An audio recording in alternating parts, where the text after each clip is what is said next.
Here's how to fix verification failed. There's an error connecting to your Apple ID server.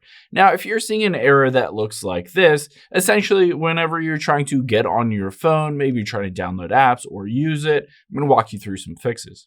The first step is we're going to head into your settings. We'll scroll down, tap on General. And then if you scroll down a little bit, you can see date and time. So tap on that.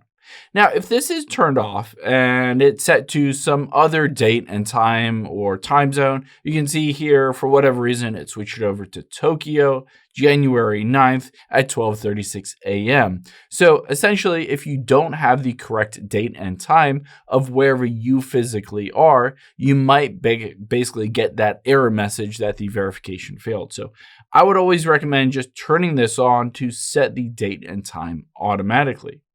The next thing that we will do is we will go back out of here, go to the very beginning, tap on your name at the very top, and then let's scroll to the bottom.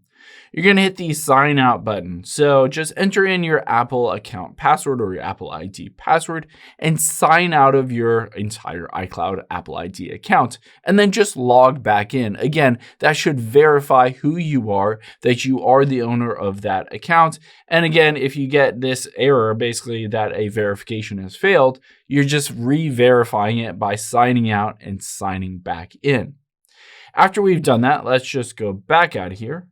We'll tap on General, and at the very bottom, we're just going to hit the shutdown button. You'd be surprised how many times errors or bugs are fixed just by turning your phone off and then turning it back on again. It could have been days or weeks that it's up and running, so just give it a proper reset and reboot.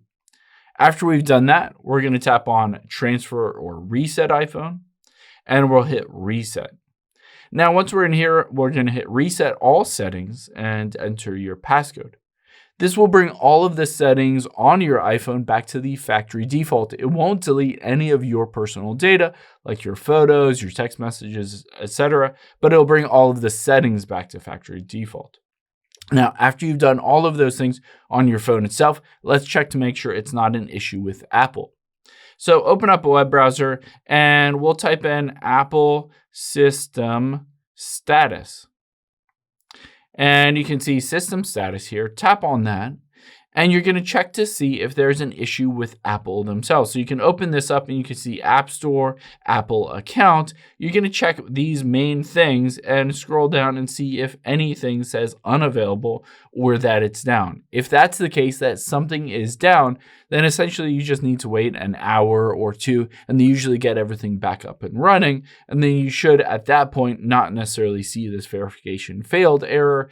After you've done all these steps, you've signed out, you've reset everything, you've basically turned your phone off and then back on, all that stuff. I hope this helps. If it did, hit the subscribe button down below. Really helps me out. Thanks, guys.